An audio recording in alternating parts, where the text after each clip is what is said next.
So hello friends, now we are going to start with sum number 5.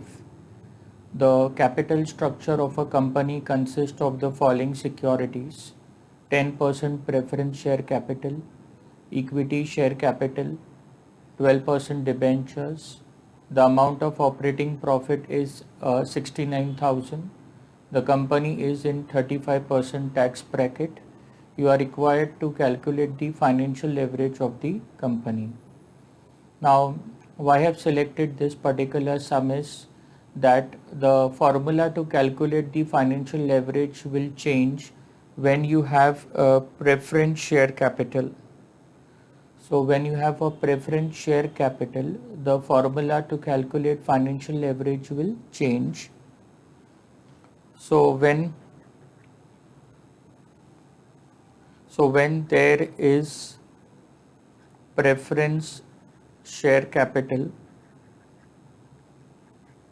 your formula for calculating financial leverage would be EBIT divided by EBT minus the preference dividend,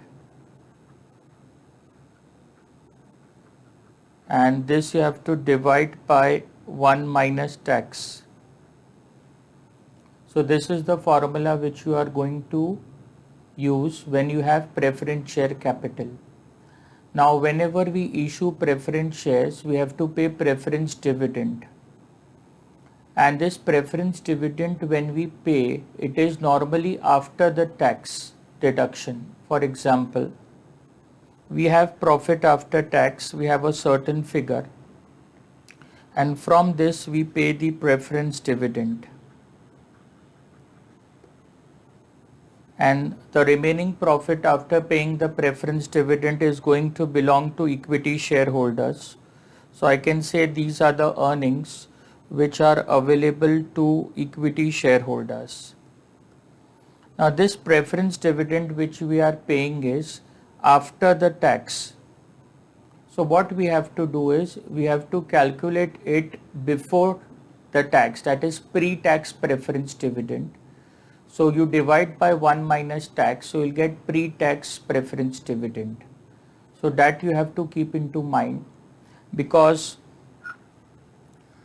when you are paying the interest, this is your fixed financial cost, and this you are paying. When you are paying the interest, you are not taking the tax effect. For example, we have earning before interest and tax, then we deduct interest, we get earning before tax. So this interest payment which you are making right now, there is no tax effect. In other words, I can say it is pre-tax, that is before the tax.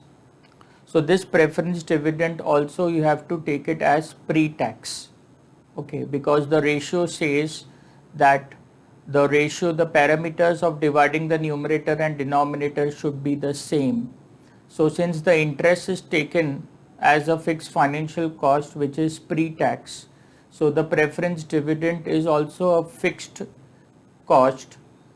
It is a fixed dividend cost, and this also you have to take it as pre-tax, so you have to divide by 1 minus tax. So this thing you have to keep into mind.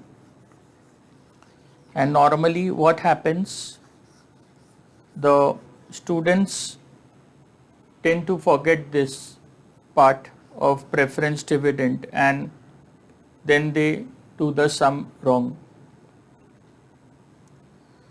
So now we are moving to the sum.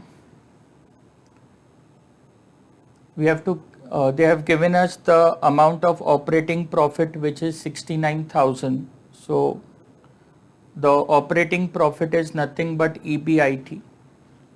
So the EBIT they have given to us, it is 69,000. So this I will write 69,000. From this I am going to deduct the interest. So 75,000 is the debenture value, and on that I have to pay an interest of 12%. 75,000 to 12% is 9,000. So I have to pay an interest of 9,000 on these debentures. I get earning before tax, which will be 60,000, and this is the data which I require right now. Now they have said that we have to calculate the financial leverage. So we will use the formula. Financial leverage is EBIT divided by EBT less the preference dividend, and in order to make it pre-tax we will divide by 1 minus tax.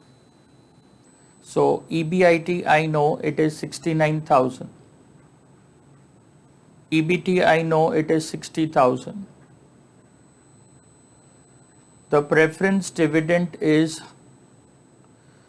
on 1 lakh I have to pay a preference dividend of 10%. So I have to pay 10,000 as preference dividend and 1 minus the tax.